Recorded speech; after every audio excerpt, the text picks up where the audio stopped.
Irmãos, nós chegamos num texto que é muito forte, muito pesado, e é um texto, querido, que diz respeito aos ricos, aos ricos. É uma mensagem dura de Tiago, irmãos, para algumas pessoas que naquela época estavam oprimindo os cristãos, entende?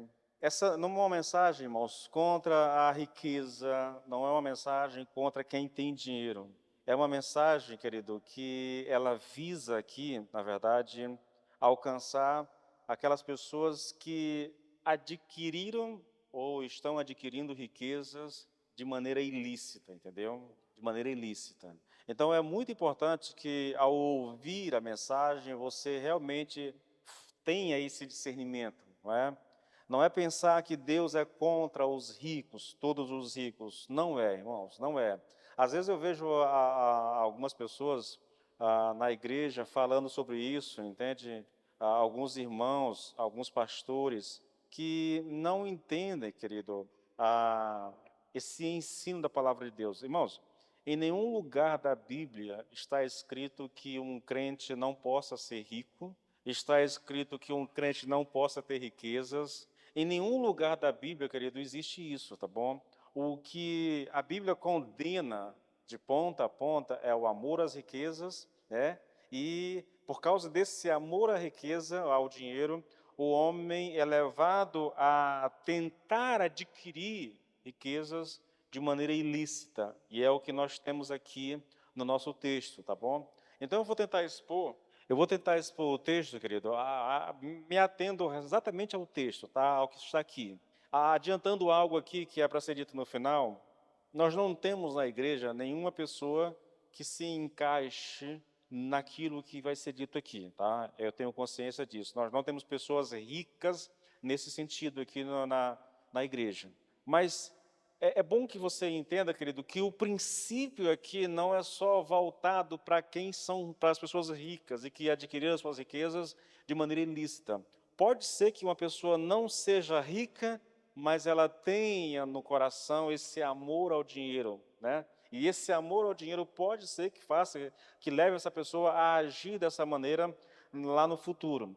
Porque o grande perigo realmente é o amor ao dinheiro. Esse é o problema, é quando o homem se torna escravo dos recursos, entende? Esse é o grande perigo. E não é preciso ser rico para ser escravo disso, irmãos, tá? Uma pessoa pobre pode muito bem ser escravo desse desejo de possuir riquezas, né? Um desejo que consome a vida da pessoa e que leva a pessoa, querido, a fazer coisas que não convêm, na verdade, nem com aquilo que nós cremos, muito menos com essa questão da moral que se requer de qualquer ser humano no Brasil ou no mundo, né? Nós somos pessoas que vivem em sociedade e o viver em sociedade implica em algumas coisas, né? E quando uma pessoa ela se deixa levar pelo amor ao dinheiro, ela faz coisas que contraria esse comportamento social aceitável das pessoas, tá bom? Então, a intenção é apenas expor o texto da melhor forma possível e que cada um tire a sua conclusão, que cada um, minha oração é que Deus fale com você, sei lá, da forma como Ele quiser falar, entendeu? E naquilo que Ele quiser falar. Às vezes eu estou pregando aqui, tô contando uma história aqui que não tem nem tanto a ver com o texto e o Senhor fala com você através disso. Então fique atento, tá? Só não permita, querido, que o seu coração, que sua mente divague, tá? E você começa a pensar nas contas de amanhã e daqui a pouco você não consegue mais se ater ao que está sendo dito, tá bom? Então vamos lá. Esse texto, querido, ele traz, no versículo 1, ele traz uma advertência muito severa a respeito daquilo que Tiago chama aqui de ricos, pessoas ricas, tá bom? Ele diz assim: estai atentos agora, ó ricos, ponde-vos a chorar, lamentando as vossas desgraças ou misérias, são a mesma palavra, que virão sobre vós. O que nós precisamos aqui, rapidamente, irmãos, é definir aqui quem são essas pessoas ricas. Quase todos os comentaristas que falaram alguma coisa sobre isso, eles gastaram um tempo tentando explicar quem são esses ricos, tá bom? E eu realmente acredito, irmãos, que isso aqui não é uma advertência para ricos que congregavam naquelas igrejas, entendeu? Não consigo crer, na verdade, que isso aqui seja uma palavra direcionada para crentes que tenham muito dinheiro. tá? Até porque, na verdade, o que é dito aqui a respeito dessas pessoas é muito sério, principalmente lá no capítulo 4, 5, 6, tá? No versículo 4, 5, 6. Então, o que é dito aqui dificilmente se aplicaria, querido, aqui a pessoas cristãs que tenham muito dinheiro, na verdade, entendeu? Ela é aplicada aqui, provavelmente aqui, aos judeus, né? Aos judeus mundanos, incrédulos, né? Que Tiago diz aqui que matam o justo, na verdade, entende? Deixa para você ter uma consciência do que eu estou falando, o pano de fundo histórico é que no Império Romano, irmãos, no Império Romano havia muitos judeus espalhados, e os judeus, queridos, eles estavam espalhados pelo Império Romano. E a igreja de Atos, Atos 2, quando Deus levanta lá o Saulo de Tarso, antes da conversão, né, e começa uma perseguição sobre a igreja, a respeito da igreja, esses irmãos são dispersos, na verdade, entendeu? Eles saem pelo império, na verdade. Por isso que Tiago escreve essa carta, não a uma igreja em si, mas ele diz aqui, se você voltar, vou voltar aqui no texto rapidinho, porque é interessante o termo que Tiago usa aqui, irmãos, para falar dessa igreja, dessas pessoas. Tiago, né, as 12 tribos que se encontram na diáspora. Olha, não é uma igreja que ele está escrevendo, entendeu? Ele está escrevendo aos cristãos espalhados pelo Império Romano, na verdade. Agora, pense comigo uma coisa, irmãos. Boa parte da igreja era pobre, isso é um fato. A igreja primitiva era constituída, na sua maioria, por escravos, entendeu? Por pessoas pobres. E aqueles que tinham até algum recurso, na verdade, como eles foram expulsos e saíram fugidos de Jerusalém, espalhados pelo Império Romano, é possível que isso tenha piorado a situação de algumas pessoas. Então, elas se obrigam a trabalhar nos campos dessas pessoas ricas, trabalhando para elas, e que essas pessoas ricas estavam explorando essas pessoas pobres, que eram cristãs, tá bom? Então, a ideia é que, mesmo que Tiago esteja escrevendo uma carta para essas igrejas, entendeu? E tenha sido escrita por causa dos fiéis, né? Ela não diz respeito aqui, querido, a crentes ricos, mas a judeus incrédulos. Alguém disse que é difícil conceber que pessoas de tal caráter, dignas de tão severa condenação, pudessem ser membros da igreja, da igreja cristã, tá bom? E aí há uma explicação para isso, irmãos. Por que Tiago, ele direciona 5 versículos da sua carta especificamente para pessoas ricas? Há uma explicação. A mesma pessoa que falou que é difícil você conceber a ideia de que um crente se encaixe nesse padrão aqui que Tiago está colocando, essa pessoa diz assim, olha, é mais razoável pensar que Tiago envia esta mensagem severa para aqueles que perseguem os membros das igrejas e que ele planejou confortar os perseguidos e angustiados pela certeza de que Deus certamente estava lidando com os seus perseguidores e não havia razão para invejar a sua sorte. O versículo 7 começa exatamente falando sobre isso, né? Que os cristãos, do capítulo 5, que os cristãos não deveriam invejar 5, 7. Portanto, irmãos, sejam pacientes até a vinda do Senhor, né? Aí ele vai falar aqui sobre essa questão de não ter inveja da condição dessas pessoas ricas. Bom, esse é um fato, irmãos, esse é um fato. A carta, por mais que tenha sido escrita para crentes, entendeu? Tiago direciona esses 6 versículos para aqueles ricos que estavam oprimindo aqueles irmãos crentes. E a carta tem o propósito de trazer consolo para esses irmãos, tá? E uma orientação para que esses irmãos não invejem a condição desses ricos por causa do juízo de Deus sobre essas pessoas, que nós vamos ver mais para frente. O texto diz também, querido, chorai e pranteai. É bem interessante. Não é dito chorai e arrependei-vos, entendeu? A ideia desse texto é que Tiago não está aqui escrevendo uma carta na esperança de que esses crentes ou esses ricos se convertam, se arrependam, na verdade. Ela é uma exortação, na verdade, ela se encaixa naquilo que a gente chama de ai. É um ai de Tiago, assim como nós estudamos os ais lá em Abacuque, entendeu? Sobre essas pessoas ricas. É um juízo, é uma sentença de Deus sobre essas pessoas. E ainda falando só sobre isso, me permita fazer uma citação de Calvino, porque ele é mais contundente, ele é mais enfático nessa questão. Ele diz assim, olha, engana-se aqueles que pensam que Tiago aqui conclama os ricos ao arrependimento, Parece-me que se trata simplesmente de uma promulgação do juízo, do julgamento de Deus, com o objetivo de encher os ricos de terror, sem dar-lhes qualquer esperança de perdão, levando-os ao desespero. Agora, olha a natureza dessa advertência, querido.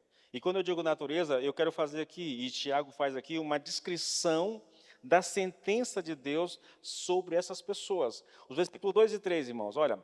A vossa riqueza está podre, e as traças corroíram as vossas vestes. O vosso ouro e a vossa prata foram carcomidos pela ferrugem, e a ferrugem deles servirá de testemunho contra vós, e consumirá as vossas carnes como fogo. Isso é um texto, isso é uma descrição dessa sentença, desse juízo de Deus a respeito dessas pessoas, e desse apego exagerado, desse amor pelas riquezas, pelo dinheiro, querido. Bom, nessa descrição, querido, a primeira coisa que nós temos aqui, irmãos, que Tiago diz aqui, é que as riquezas que os ímpios acumularam zelosamente, né, fervorosamente ao longo da vida, estão sendo destruídas. A primeira mensagem que nós temos aqui é essa.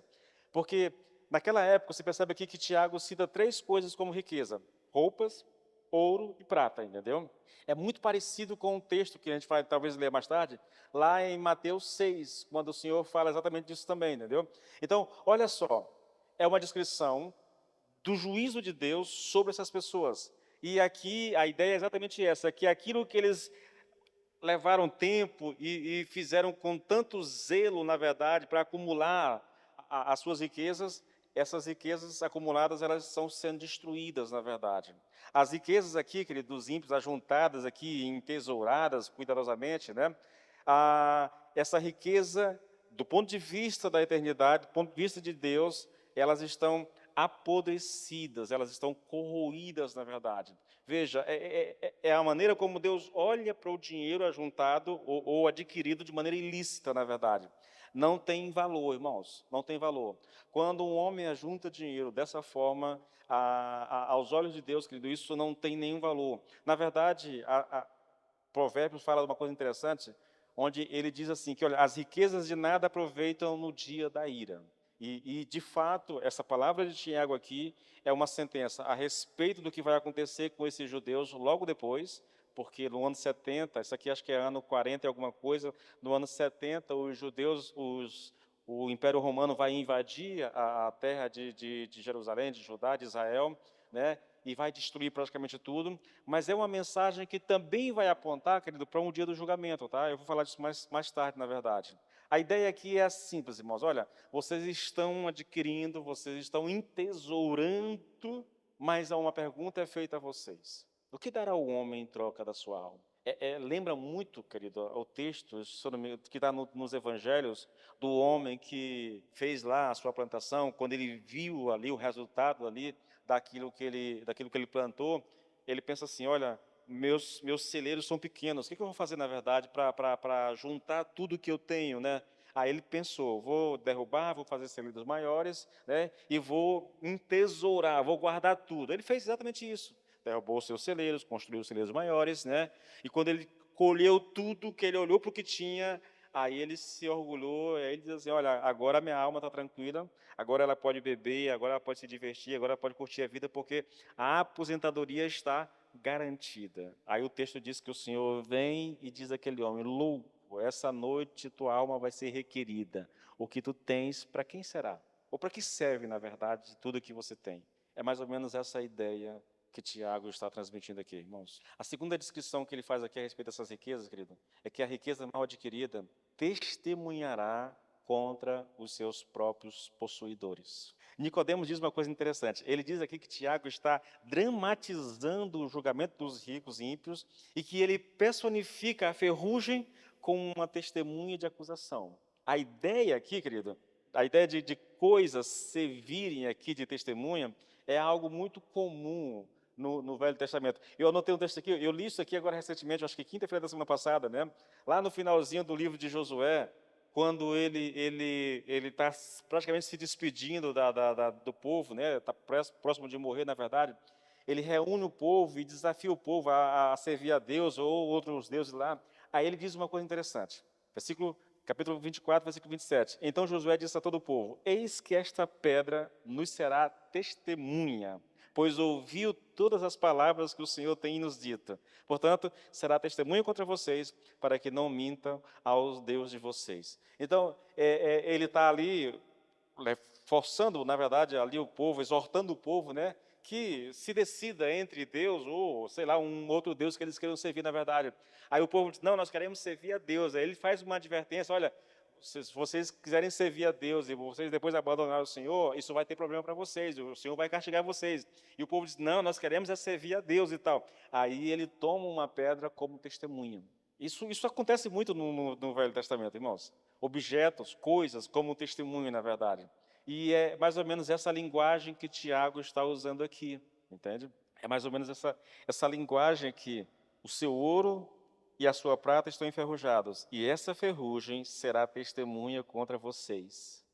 Ela vai testemunhar contra vocês. O testemunho da ferrugem, querido, é o de que o ouro e a prata permaneceram por décadas acumulados e entesourados em cofres e depósitos, enquanto os pobres assalariados dos ricos eram mal pagos e oprimidos. Enquanto eles estavam guardando esses tesouros, aquelas pessoas que trabalhavam para eles estavam sendo oprimidas, às vezes nem pagas eram, entendeu? Levadas aos tribunais e tudo mais. Por um lado, eles têm riqueza, é tanta riqueza que as traças estão comendo aquilo que eles têm, entendeu? Que o ouro está perdendo o seu brilho porque não é usado. Mas, enquanto isso, o cara que está trabalhando para ele está passando por necessidade. E a ferrugem, diz Tiago, vai condená-los naquele dia, vai acusá-los naquele dia, da ganância, né, da cobiça no coração desse homem, que é capaz de mesmo, nós estamos falando de judeus, na verdade, mesmo dizendo que conhece a Deus, que conhece a lei de Deus,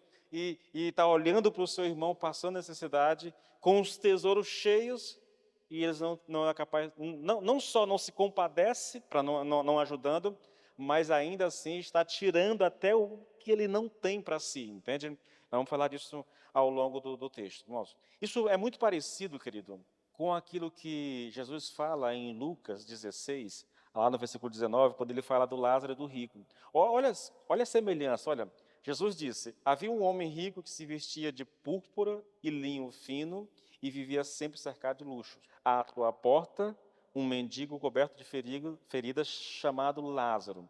Ele ansiava, ou em alguma tradução, ele desejava comer o que caía da mesa do homem rico.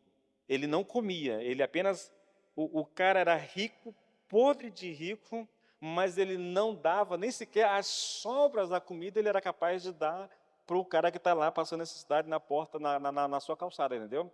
Miserável, entendeu? Avarento, cobiçoso, sei lá, tanto nome que há para isso aqui, entendeu?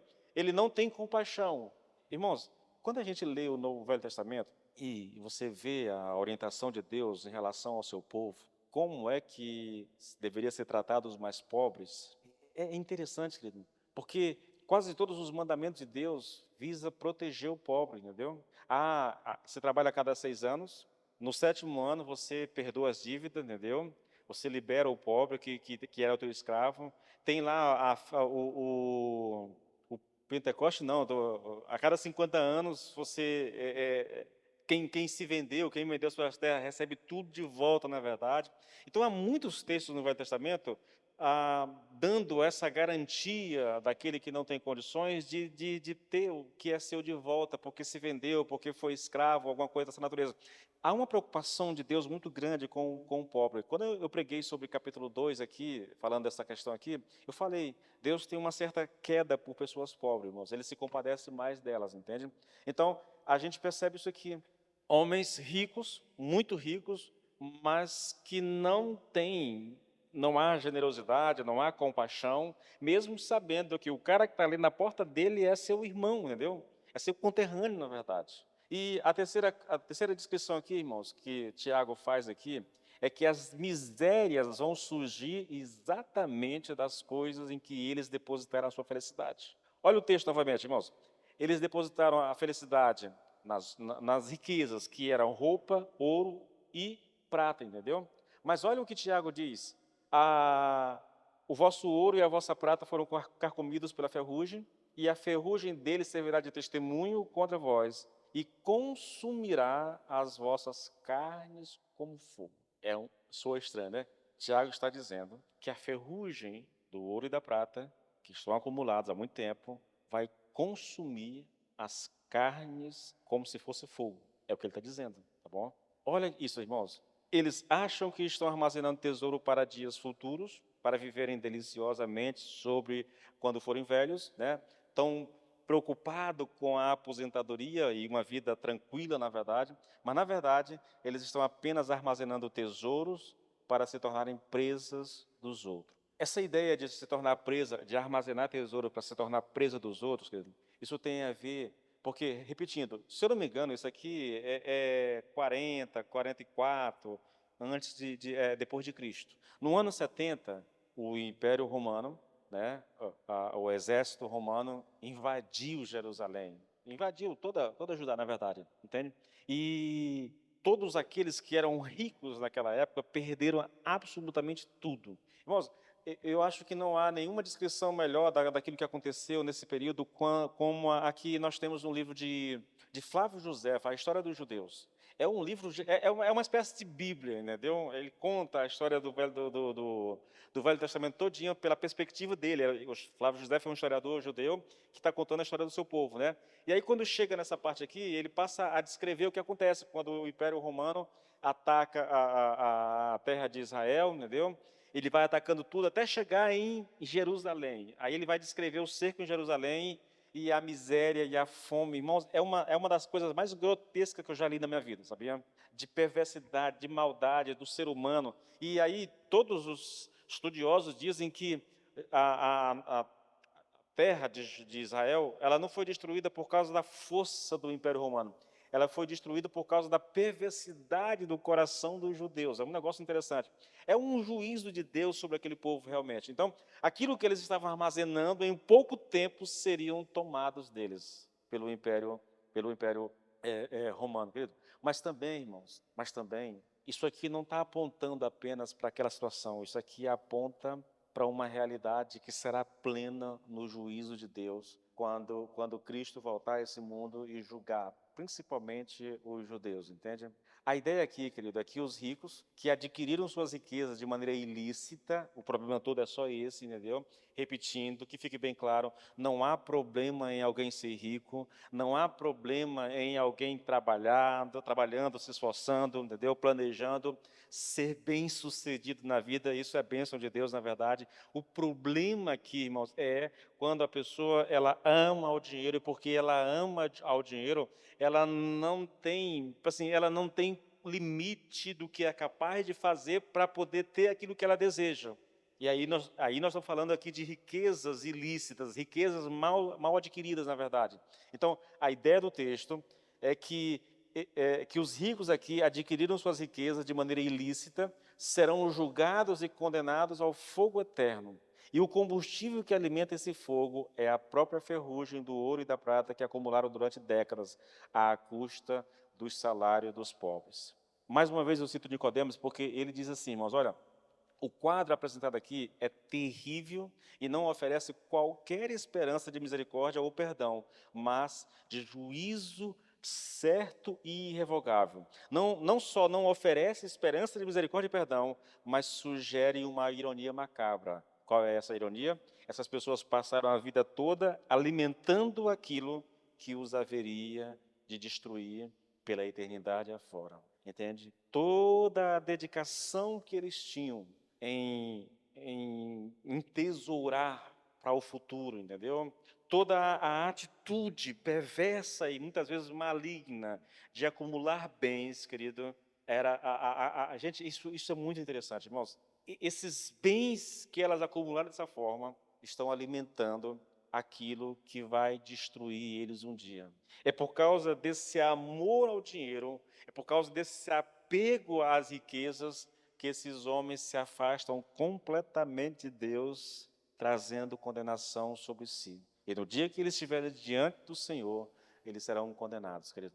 Agora, o terceiro ponto aqui é o seguinte, irmãos, é o motivo da advertência. Nós vimos a advertência, Nós vimos uma descrição dessa advertência, desse juízo de Deus sobre esses ricos. Agora nós vamos olhar o motivo dessa advertência. É ainda no versículo 3, a parte finalzinho do versículo 3. Tiago diz assim: acumular-te tesouros nestes últimos dias. Né? Olha isso, irmãos. É a terceira vez que eu vou enfatizar a mesma coisa. Não há nada nesse texto, não há nada na Bíblia, nenhum ensino na Bíblia, em nenhum lugar que diga que é pecado o homem ser rico, que isso é mal visto aos olhos de Deus, querido. O problema todo aqui, irmãos, não é ser rico. O problema aqui é construir riqueza de maneira ilícita, tá? Esse é o problema, querido. E nós vamos, daqui a pouquinho, ver como que eles construíram essa riqueza, entendeu? E por que Tiago está escrevendo essas pessoas.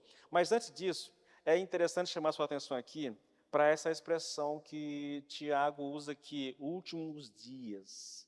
Últimos dias. Essa é uma expressão, irmãos, que ocorre com frequência no livro dos profetas do Velho Testamento, entendeu? E ela indica um dia escatológico, um dia em que o Senhor virá, na verdade, um dia de juízo, tá? Ela está indicando aqui esse tempo em que Jesus vai vir, irmãos, tá? Vai julgar as pessoas e vai punir toda a maldade, toda a iniquidade no mundo, entende? Essa expressão significa exatamente isso, tá? Quando você pega só dois textos rapidinho, eu quero te mostrar que é disso que está falando aqui. Quando você pega em Ezequiel 38:16, está escrito assim: olha, você subirá contra o meu povo de Israel como nuvem para cobrir a terra. Nos últimos dias, está vendo a expressão? Trarei você contra a minha terra, para que as nações me conheçam, quando eu tiver revelado a minha santidade em você, ó Gog, diante das nações. Então, é um texto aqui da profecia de Gog e Magog, quando o Senhor vai levantar essa nação contra o povo de Israel, e com ele todas as nações da terra, e depois o Senhor vai punir todo mundo, vai destruir todo mundo. É uma profecia bem longa, na verdade, que está no livro de Ezequiel. Agora, em Daniel também, nós temos uma outra coisa interessante, a mesma expressão.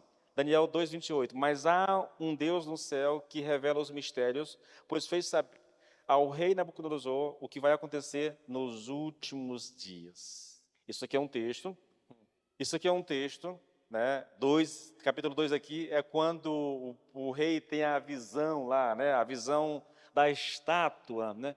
E Daniel diz para o rei que aquela visão é uma visão dos últimos dias, né?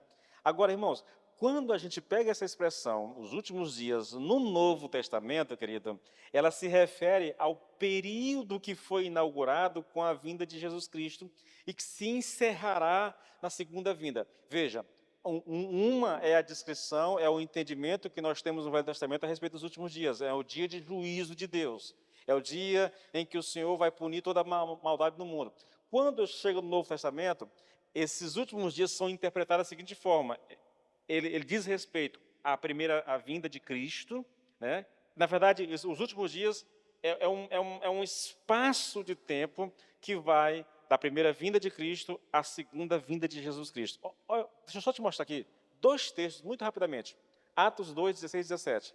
Mas o que está acontecendo é o que foi dito por meio do profeta Joel. E acontecerá nos últimos dias, diz Deus, que derramarei o meu espírito sobre toda a humanidade. Os filhos profetizarão. Aí segue o texto. Então, quando o profeta Joel disse lá que nos últimos dias o espírito seria derramado, Pedro aqui, em Atos 2, quando o espírito veio sobre a igreja, ele está dizendo, olha, a profecia de Joel se cumpriu. Em outras palavras, os últimos dias começaram agora, entendeu? Começou agora. Você percebe?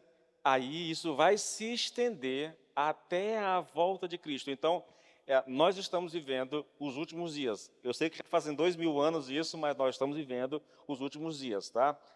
Hebreus 1, antigamente Deus falou muitas vezes e de muitas maneiras aos pais pelos profetas, mas nestes últimos dias nos falou pelo Filho. Então nós estamos vivendo os últimos. Tá? A ideia é exatamente essa, irmãos. Aquela riqueza acumulada de maneira ilícita vai receber todo o castigo, toda a punição no dia do julgamento de Deus. Isso eles vão penaram, na verdade. Provavelmente muitas dessas pessoas morreram quando o Império Romano entrou em Jerusalém, entendeu? Entrou em Israel. Mas há um dia ainda muito mais severo do que esse, irmãos. É quando essas pessoas vão prestar conta do Senhor, ao Senhor. E nesse dia, diz o texto que essa ferrugem, essa prata, esse ouro, essas riquezas vão testemunhar contra eles. Essas riquezas comerão a sua carne como se fosse fogo, na verdade, entende?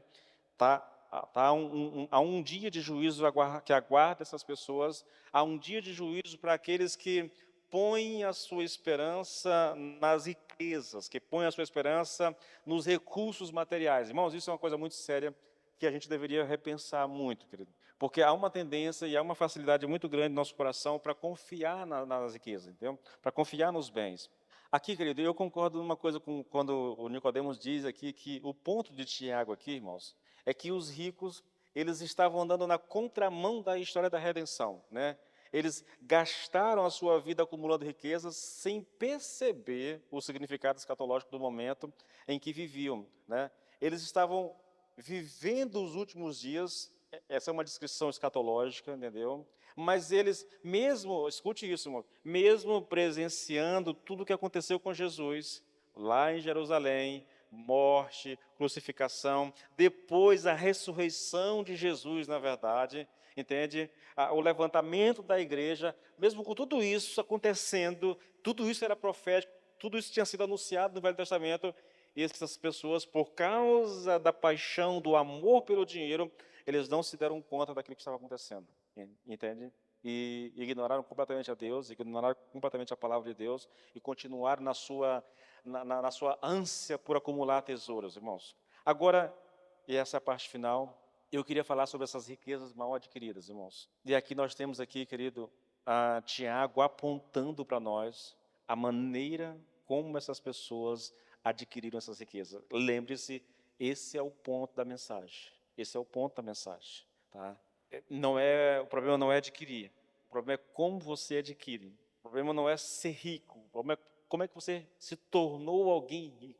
A história, querido, ela nos ensina muito a respeito disso, sabe? Você vai ver homens de Deus tremendos que foram muito ricos. Você pode pegar a própria Bíblia. Pega aí a vida de Abraão, de Isaac, de Jacó, de Davi, de Salomão e tantos outros homens de Deus ricos. Mas a riqueza para eles não era um problema, não era um Deus. A riqueza não os impedia de viver a sua vida com o Senhor, jamais, né? Entende? Mas ao mesmo tempo, querido, você vai encontrar, tanto na história bíblica como na história da humanidade, pessoas que são capazes de tudo. Como que essas pessoas se tornaram ricas? Primeira coisa, querido, por meio da cobiça. Eu vou voltar no versículo 2 e 3. Olha só.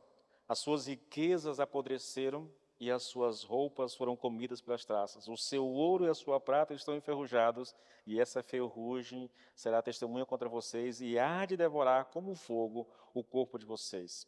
Escute, essas pessoas, querido, elas armazenam suas roupas até que criem traças e sejam comidas. Elas acumulam o seu ouro e prata até que fiquem enferrujados e apodreçam. Eu não sei se o ouro enferruja realmente, acho que isso aqui é uma linguagem mais figurada, entendeu? Ele perde o brilho, na verdade, mas eu não sei. Mas a ideia é exatamente essa, irmãos. Essas pessoas, por causa da cobiça, da ganância do seu coração, o que elas têm estão se perdendo porque estão acumuladas há muito tempo. Elas não usam, elas não têm necessidade de usar.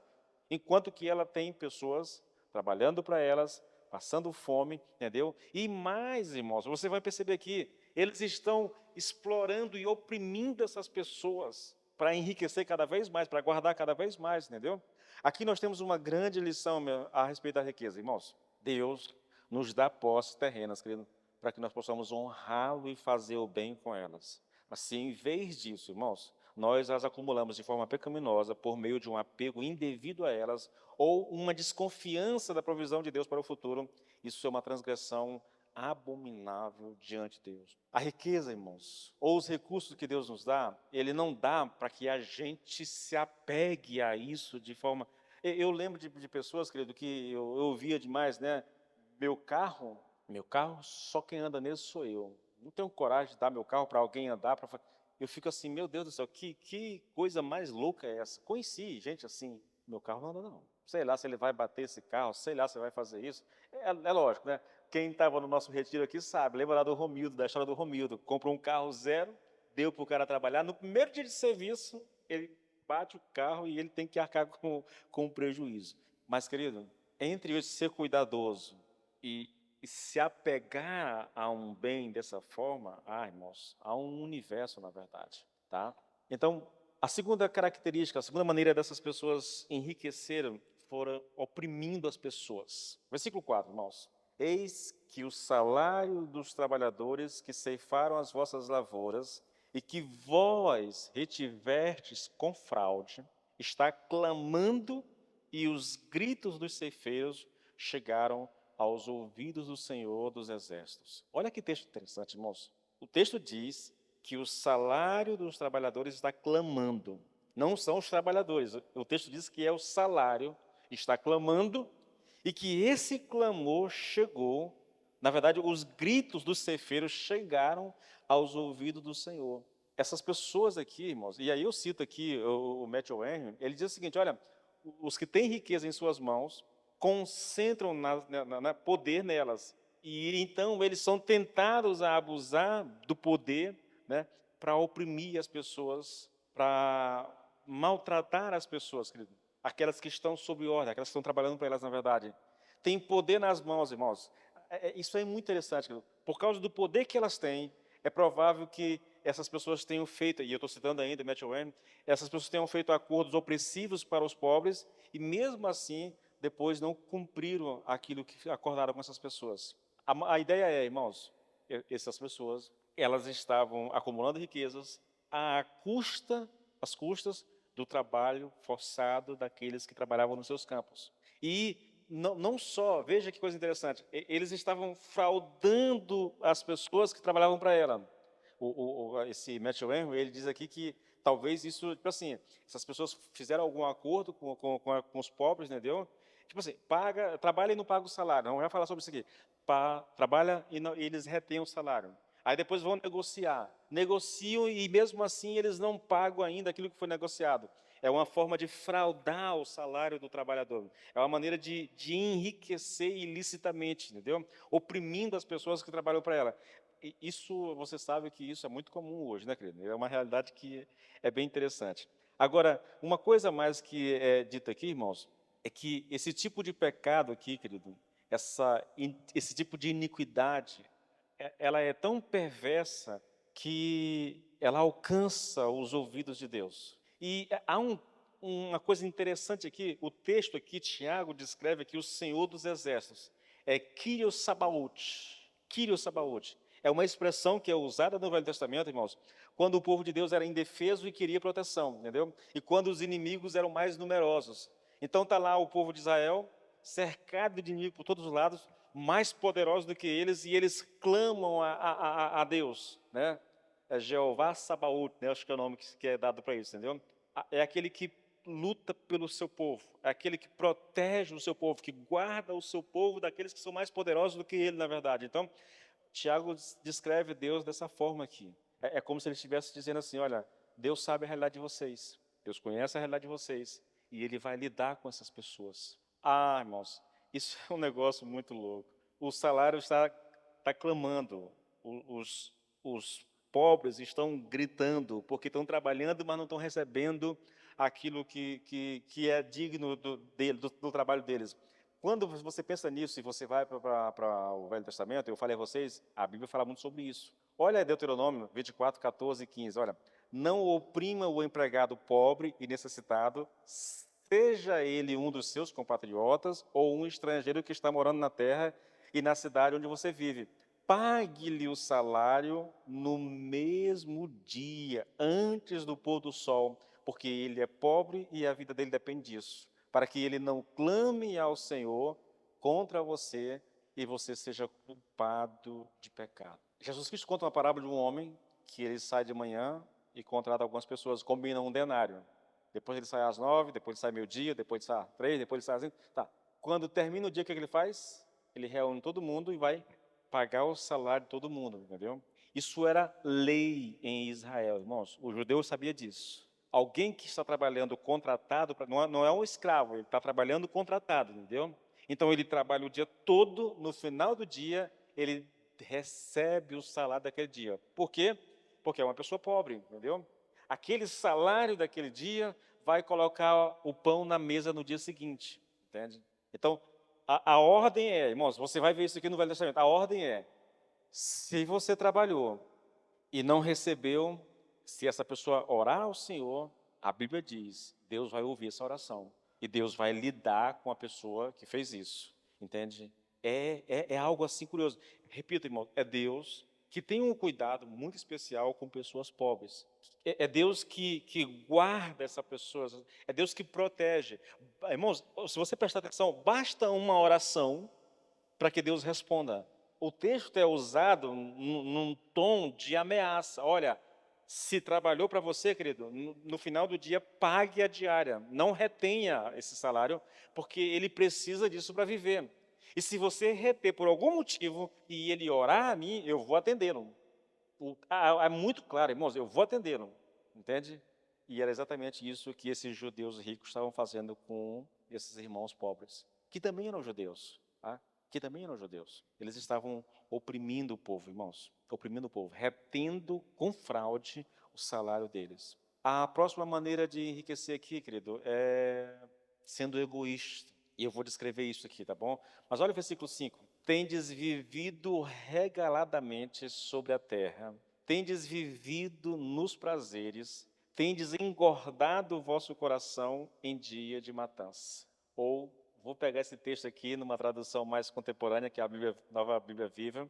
Vocês gastaram seus anos aqui na terra, divertindo-se, fazendo todos os seus caprichos, e agora estão gordos como o gado pronto para a matança. O que nós temos aqui, querido, é o retrato de um egoísmo que ele é insensível, entendeu? Insensível, que leva essas pessoas ricas a viver festejando enquanto os trabalhadores padecem necessidade. Eles estão lá se banqueteando, mas fazendo isso às custas dos pobres que estão trabalhando nos seus campos. E esse egoísmo insensível aqui, querido, dos opressores, ele é denunciado aqui em 3 declarações que Tiago faz aqui nesse versículo 5. Primeiro ele diz, olha, tendes vividos regaladamente. Viver regaladamente significa desfrutar dos prazeres da vida, tá bom? Agora veja que coisa interessante, irmãos. Novamente a gente precisa fazer aqui uma ressalva, tá bom? Deus não proíbe nenhuma pessoa, nenhum crente de desfrutar dos prazeres legítimos aqui na terra, irmãos. O problema, querido, é viver nela como se vivêssemos só para isso, entendeu? Isso é pecado e isso provoca Deus, irmãos. É natural que você desfrute dos prazeres que a vida te oferece. Agora, quando você dedica toda a sua vida apenas a esses prazeres, aí você está trilhando um campo minado, tá bom, queridos? Agora, veja, espiritualizando um pouco isso aqui, quando a gente faz isso, viver para os prazeres, na terra, sabendo que você é apenas um estrangeiro, que você é apenas um peregrino, entendeu? Sabendo que você vai ficar aqui por pouco tempo, na verdade, e que o tempo que nós estamos aqui, nós deveríamos estar nos preparando para a eternidade, irmãos. Isso é quase que uma negação do cristianismo. Quando você dedica-se aos prazeres e esquece a vida com Deus, a intimidade, o tempo com Deus, a oração, o culto, essa coisa toda, você está praticamente negando o cristianismo, irmãos. Entretanto, querido, há aqui um pecado muito mais grave e é aquilo que Tiago condena aqui, tá? E o que seria isso? Esse viver regaladamente aqui, irmãos, ele estava acontecendo às custas de riquezas que foram acumuladas de forma ilícita, enquanto o pobre geme nos campos pelo salário retido com fraude. Você consegue entender isso aqui? Não é errado você aproveitar a vida, irmãos. Aqui para nós, querido. Se você tem condição de aproveitar um pouco a vida com a sua família e não faz isso, você é um canguinha, um miserável. Sério. Porque a gente não leva nada dessa vida, querido. Nada. O que nós levamos aqui é espiritual, tá bom? Físico vai tudo ficar para cá mesmo. Então, se você tem condição de fazer uma viagem, por exemplo, com a sua família, mas pensa, se eu fizer isso, eu vou gastar o dinheiro, eu tenho que deixar assim aqui e fica acumulando. Ah, irmão, pelo amor de Deus, você tá vacilando demais, querido. Está vacilando. Porque tu vai morrer um dia e teu filho que não se esforçou para nada vai pegar isso aí e vai gastar. E como já viu acontecer muitas vezes. A questão não é aproveitar os prazeres da vida, irmãos. O problema é você dedicar o seu coração a isso. Mais ainda, entendeu? O problema maior aqui é você querer aproveitar esses prazeres às custas do trabalho de pessoas nos seus campos, no caso aqui, entendeu? Sendo que você está defraudando, você está roubando essas pessoas, elas estão trabalhando para ti, você está retendo o salário delas, você está oprimindo essas pessoas e você está fazendo isso para viver, para curtir a vida, né? Assim é bom. Tem lá um monte de gente trabalhando nos seus campos e você não paga o salário dela, mas está aproveitando a vida, está curtindo a vida, na verdade, está se dedicando só aos prazeres. No nosso dia hoje, no nosso tempo hoje, seria o dono da fábrica, o dono da empresa, entendeu? Que não paga o salário que deve ao funcionário, ou não paga completamente, entendeu? Que fica dando aos poucos e aproveitando a vida, viajando com a esposa, com os amigos e tudo mais. Seria algo nesse sentido, tá?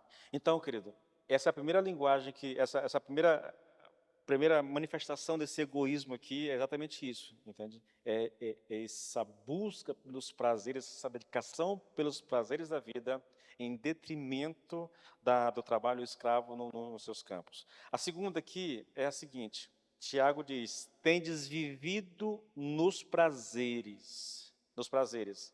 A palavra prazeres aqui significa luxúria, tá bom? A luxúria, querido, ela torna as pessoas o termo é devasso, né? Que significa que imoral, está ligado à imoralidade e depravadas. A luxúria torna as pessoas imorais e depravadas, na verdade. Essa devassidão aqui, essa luxúria, geralmente são os efeitos de grande fartura e abundância. Quando as pessoas têm grande fartura e abundância, torna difícil não se abandonar aos prazeres, entendeu? Os prazeres carnais e sensuais aqui. Tem coisas que a gente não sei se vê pessoas muito ricas, como eu vi aí, alguns desses jogadores de futebol. Irmãos, o que eles fazem na noite, essa devassidão, essa imoralidade, essa luxúria, essa depravação, é uma coisa assim, quase que inimaginável. Eu estava lembrando que a gente está falando lá na célula sobre essa questão de referencial, né? Cuidado com quem você tem como referencial, porque às vezes se o referencial é um jogador de futebol e o cara no campo é um gênio, mas quando ele sai do campo, irmãos, ele é um imoral, ele é um depravado, entendeu? É uma coisa assim absurda. É porque realmente, irmãos, a riqueza, ela propicia isso. Se você assiste esses filmes antigos, épicos, entendeu? Os reis, eles viviam cercados de muitas mulheres. Você lembra lá na Bíblia, né? Salomão tinha lá 700 esposas, 300 concubinas, ou é o contrário, eu não sei se é 1000 mulheres, irmãos. O cara vive para isso, entendeu? Praticamente. E a terceira característica aqui, irmãos, desse egoísmo insensível, é quando o Tiago diz assim, olha, tendes engordado o vosso coração dia de matança. O sentido desse texto aqui, irmãos, é o de que Tiago está dizendo que os ricos estão engordando o coração como o boi que é engordado para ser abatido no dia da matança. Esse egoísmo aqui, insensível, faz o homem agir dessa forma, entendeu? Olha, as traduções, quase todas elas, essas traduções mais contemporâneas, elas dizem exatamente isso. Se você pega a nova tradução na linguagem de hoje, diz assim, olha, vocês têm tido uma vida de luxo e prazeres aqui na terra e estão gordos como gado pronto para o matadouro. Olha a nova Bíblia Viva.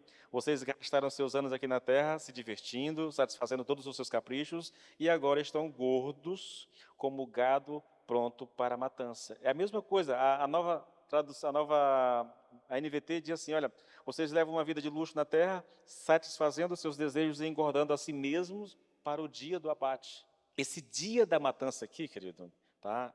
Alguns estudiosos dizem que é uma referência para falar do dia do juízo de Deus, entende? Quando Deus destruirá os ímpios. Esse dia da matança é uma referência a isso. Agora veja, se essa interpretação ela estiver correta, que o dia da matança é um dia quando Deus destruirá os ímpios, Então, Tiago diz nesse texto aos ricos opressores aqui que a vida em prazeres que levam sobre a terra, sem que sejam punidos ou castigados, na verdade, é um processo de engorda do coração deles. Escute isso aqui. Eles estão sendo cevados por Deus para o dia da matança. Como o boi cevado, que nem desconfia da finalidade pela qual o seu dono o empanturra de comida, no dia os ricos são engordados com as riquezas e os prazeres obtidos e desfrutados de forma ilícita, para que quando chegarem ao matadouro do juízo, estejam prontos e maduros para o abate do seu coração perverso. É uma linguagem bem forte, né, irmãos? Deus permite que eles se entreguem a isso, que eles façam isso, mas na verdade a permissão de Deus é um juízo sobre essas pessoas, porque eles amam as riquezas, porque eles amam o dinheiro. O Senhor os está tratando dessa forma terrível, irmãos. Me faz aqui, me vem à mente aqui rapidinho, irmãos, é uma coisa.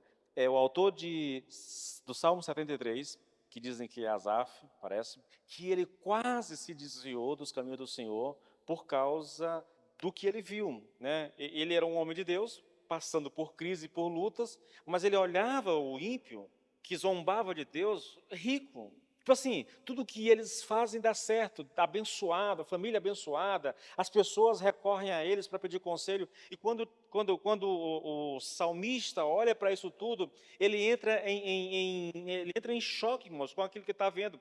Primeiro porque ele é um homem de Deus, e se você lê isso, querido, você vai perceber, Asaf era realmente um adorador, entendeu? Asaf era um homem de Deus, era o homem de confiança de Davi na adoração, era um dos que comandava a adoração no templo, entendeu? Nas tendas lá na tenda mesmo, depois foi para o templo, né? Um homem de Deus, um adorador nato, querido, mas passando por lutas, e ele olha ao seu redor as pessoas ímpias, ricas, abastadas, entende? E ele quase se desviou por causa disso. Até que ele entrou no templo, e quando ele entrou no templo, Deus mostrou a ele o fim da vida dessas pessoas ímpias. Quando ele percebeu o que aguardava essas pessoas, aí ele descansou.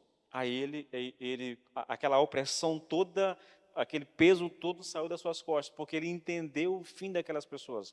É mais ou menos isso aqui, irmãos. Parece um juízo de Deus sobre essas pessoas. Deus permite que elas enriqueçam de maneira ilícita, que elas oprimam as pessoas, mas isso não é bênção, isso é juízo de Deus. De acordo com aquilo que eu mostrei para você, é como se fosse o homem que está engordando o boi para levar ao matadouro, entendeu? É o que Deus está fazendo com essas pessoas. E por último aqui, irmãos, nós temos aqui o assassinato. Eu não vou me deter mais, eu só vou, mas olha o versículo 6, irmãos. Condenastes e assassinastes o justo. Eles não têm como vos resistir. Por isso que praticamente todos os comentaristas são de opinião de que esses ricos aqui não são crentes, são judeus, né, que estão espalhados pelo Império Romano, mas que não creem no Senhor Jesus Cristo. São judeus religiosos, né, aqui ligado à religião judaica, mas não são crentes, que estão usando a sua riqueza de maneira ilícita, que adquiriram essas riquezas de maneira ilícita. Essas pessoas estão dispostas até mesmo a assassinar. Condenastes e assassinaste o justo, eles não têm como vos resistir. Isso enche a medida da iniquidade deles, irmãos. Eles oprimem, né, e agem de forma muito injusta para adquirir posses. Quando as têm, dão lugar à luxúria e à sensualidade, até perderem toda a percepção e sentimento pelas necessidades e aflições dos outros. E então eles passam a perseguir e matar sem remorso. É uma descrição muito forte, é uma sentença muito pesada de Deus sobre essas pessoas. Aqui, irmãos, repetindo, não há ninguém na igreja que se enquadre nisso aqui que eu estou pregando, entendeu? Por isso que eu estou apenas passando o texto, na verdade, com vocês, mas que fique bem claro uma coisa, querido, uma coisa. Esses homens nem sempre foram ricos. Tudo começa, querido, com esse amor ao dinheiro, com esse apego ao dinheiro, essa necessidade de você ter mais e mais e mais, entendeu? Nem que para isso você tenha que oprimir alguém, nem que para isso você tenha que passar por cima de alguém, nem que para isso você tenha que fazer alguma coisa de errada, ilícita, mas você porque você deseja profundamente o dinheiro ou as riquezas, querido, você está disposto a sacrificar qualquer coisa para obter aquilo que tem. Esse desejo no coração, irmãos, qualquer um de nós pode ter, entende? Qualquer um de nós pode ter. A minha oração, encerrando essa mensagem, querido, é que nós não nos permitamos de forma alguma. Nosso coração seja assaltado por esse Deus chamado Mamon, que é a forma como Jesus chama o dinheiro, entendeu? Ele diz que o dinheiro é Mamon, é um Deus que é cultuado. O problema não é o dinheiro, o problema é quem cultua isso, entendeu? O problema é quem adora isso, o problema é quem ama isso. O problema nunca é o dinheiro, irmãos. O problema nunca é a riqueza, querido. A riqueza pode ser uma bênção na vida de qualquer pessoa, mas pode também ser uma fonte de maldição. O que define se a riqueza é bênção ou maldição é o nosso coração. É o nosso coração.